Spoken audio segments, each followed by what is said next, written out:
Twelfth class का chapter evolution part 3। इसमें आज का हमारा टॉपिक है, बहुत अच्छा टॉपिक है, डायनासोर।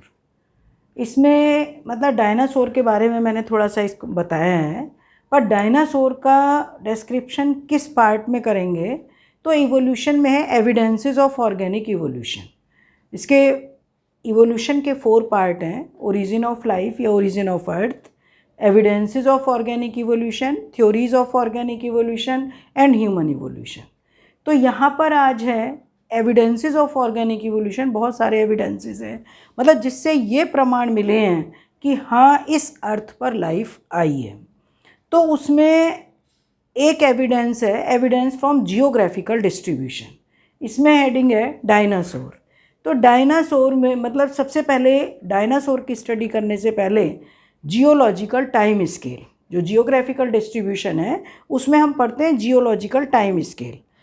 जिस समय से अर्थ का ओरिजिन हुआ है तब से लेकर आज तक के जो टाइम पीरियड है उसको एक टाइम टेबल के फॉर्म में मतलब बनाया गया है, उसी को बोलते हैं जियोलॉजिकल टाइम स्केल। और जियोलॉजिकल टाइम स्केल को 6 एराज में azoic, archaeozoic, proterozoic, palaeozoic and mesozoic and cenozoic. तो मीसोजोइक एरा की ये बात चल रही है जिसमें डायनासोर आए थे। एराज मतलब मिलियंस ऑफ ईयर्स के होते हैं, उनको फिर कुछ एराज को डिवाइड करा गया पीरियड में और पीरियड्स को कुछ में किया गया इपोक में। पर मीसोजोइक जो एरा होता है उसके 3 पीरियड हैं। मतलब मीसोजोइक एरा के, ये मीसोजोइक की मैं बात कर रही हूँ, इसके 3 पीरियड हैं। एक तो होता है Triassic, second Jurassic and third है इसका क्रिटेशियस। तो फर्स्ट जो ट्रायसिक पीरियड है इसमें डायनासोर बनने स्टार्ट हुए। जुरासिक में ये बिल्कुल चरम सीमा पर थे, हर तरीके के डायनासोर थे, हर्बीवोर्स भी थे, कार्निवोर्स भी थे, हर तरीके, जैसे कहते हैं जिसको कहा गया, मैंने यहाँ लिखा भी है कि Jurassic period is the age of dinosaur. बहुत मतलब पूरे अर्थ पे जैसे ये कह दो कि डायनासोर ही थे। और डायनासोर का जैसे मैंने यहाँ पे लिखा हुआ है कि जैसे ब्रोंटोसोरस है, ये डायग्राम भी मैंने बनाया हुआ है, इसकी एक लॉन्ग नेक होती है मतलब काफ़ी लॉन्ग नेक थी, भारी भरकम बॉडी है, लॉन्ग टेल है और इसमें हुक टाइप भी निकला होता है कि किसी को भी ये मारने के लिए अपना मतलब एक तरीके से प्रेइंग के लिए भी ये यूज़ में होते थे। या यहाँ पर एक मैंने लिखा हुआ है ब्रेकियोसोरस, ये पूरी की पूरी इसकी फैमिली ट्री है डायनासोर की, कि ब्रेकियोसोरस जो थे हैवीएस्ट डायनासोर थे, 50 से 80 टन तक का वेट था, जिसको ये भी माना गया है कि 17 अफ्रीकन एलिफेंट्स के बराबर इसका एक वेट था। मतलब इतने ज़्यादा लार्ज थे ये। और कुछ तो ऐसे भी थे, कुछ इसमें से सीज़मोसोरस होते हैं कि 40-40 मीटर लंबे, सबसे लॉन्गेस्ट थे उस समय। बिल्कुल हर तरफ डायनासोर ही डायनासोर थे। तो पर कुछ तो ये कहते हैं कि डायनासोर की जिस हिसाब से भारी भरकम बॉडी थी, भाई एक एक लेग का वज़न भी इसका टनों में होता था। हाइट इतनी होती थी कि अगर हमारे डबल स्टोरीज मकान होते हैं तो रूफ़ पे क्या रखा हुआ है इनको सब नीचे से ही पता होता था, इतनी भारी भरकम बॉडी। आज ये अर्थ पे होते तो आज ह्यूमन नहीं होता, ये तो सब कुछ ख़त्म कर गए होते। तो इनका एक्सटिंक्शन का मैंने लिखा है, एक्सटिंक्शन टाइम क्या है। जुरासिक में ये ट्रायसिक में ये बने, जुरासिक में हर तरफ हर्बीवोर डायनासोर, कार्निवोर डायनासोर, मतलब कार्निवोर हर्बीवोर को खाते थे, हर्बीवोर प्लांट को खाते थे, मतलब ट्रीज़ को, पूरे ट्रीज़ को इतना खाना खाते थे कि वो पूरे ट्रीज़ को खा जाते थे। तो इसमें मतलब जो इनका ट्री है, फैमिली ट्री है, ब्रेकियोसोरस, फिर स्टिगोसोरस बने, फिर एक बहुत बड़ी बर्ड आई थी आर्क्योप्टेरिक्स, बहुत लार्ज बर्ड, जो कि कनेक्टिंग लिंक बिटवीन रेप्टाइल्स जिसमें डायनासोर आते हैं एंड बर्ड्स। पर ये भी इतनी लार्ज थी, बहुत ज़्यादा दूर तक नहीं उड़ती थी, एक ब्रांच से दूसरी ब्रांच पे चली गई, पर इतनी ज़्यादा लार्ज थी ये भी मतलब एक्सटिंक्ट हो गए। फिर क्रोकोडिलियन लाइक डायनासोर आए, टेरानोडोन जो कि फ्लाइंग डायनासोर्स थे, ये उड़ते थे। फिर टायरेनोसोरस आए, ट्राइसेराटोप्स आए। तो कहने का हमारा मतलब है जैसे टायरेनोसोरस है, ये टायरेनोसोरस रेक्स है, बहुत लंबे चौड़े थे ये भी। इनमें एक मैसिव टेल होती थी, हाइंड लिम्ब बहुत ज़्यादा हैवी होते थे कि किसी को भी मार गिराया। उस समय ह्यूमन तो था ही नहीं भाई, मीसोजोइक इरा में ह्यूमन नहीं था। मीसोजोइक आगे जब सीनोजोइक आएंगे, पहले मैमल्स आए थे, तो उस समय ह्यूमन बीइंग तो था ही नहीं। और प्लांट्स में मोस्टली जिम्नोस्पर्म थे, एंजियोस्पर्म भी नहीं आए थे। फ्लावरिंग प्लांट पूरे सारे जिम्नोस्पर्म थे। जिम्नोस्पर्म का मतलब एक तरीके से जैसे पाम वगैरह ट्री, उस टाइप के ट्री थे, क्योंकि जब तक फ्लावरिंग प्लांट तो बने ही नहीं थे, ये मीसोजोइक एरा के हैं। पर इनके जब इतने ज़्यादा डेवलपमेंट था तो इनका क्या एक्सटिंक्शन का क्या राज, मतलब क्यों एक्सटिंक्ट हो गए ये इसलिए, एक तो खुद सोचो कि जब फूड जितना लार्ज एनिमल होगा और जितना ज़्यादा फूड वो खाएगा उतना उसका सर्वाइवल रेट कम होगा।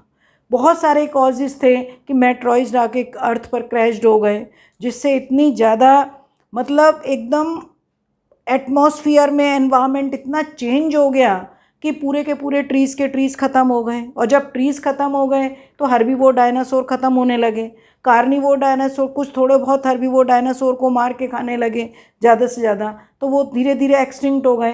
यहाँ पर changing in climatic condition so dramatically they could not survive. फिर सेकंड था कि उस इतनी धूल, मिट्टी, gases spring from the volcanoes. उस समय भाई जब मौसम इतना चेंज होगा तो वॉल्केनोज वगैरह आए थे, इतना मतलब जितनी धूल मिट्टी वगैरह गैसेस उड़ी थी, तो उसकी वो भी इसकी वजह से ये सर्वाइव नहीं कर पाए थे। फिर इनमें पॉपुलेशन में, इनकी पूरी पॉपुलेशन में कोई डिजीज़ फैल गई थी, उसकी वजह से भी ये सर्वाइव नहीं कर पाए। सबसे मेन चीज़ ये हुआ था कि फूड चेन इम्बैलेंस हो गई थी। भाई मेट्रॉइड क्रैश जब अर्थ पर हुआ था तो एकदम जब चेंज हुआ तो चेंज में क्या था कि जो छोटे प्लांट टाइप थे वो तो ख़त्म ही हो गए, केवल एक लॉन्ग ट्री बचे थे। और लॉन्ग ट्री बचने में भी मतलब धीरे धीरे जब प्लांटिंग कम हो गई तो हर्बीवोर्स प्लांट्स को खा के ख़त्म कर रहे थे। कार्निवोर्स जो हैं वो हर्बीवोर डायनासोर को खा रहे थे। कुछ मतलब थोड़ा सा जो सर्वाइव रेट था इनका, क्योंकि स्टारवेशन की वजह से इनका सर्वाइवल रेट कम हो गया था और धीरे धीरे ये एक्सटिंक्ट होने लगे थे।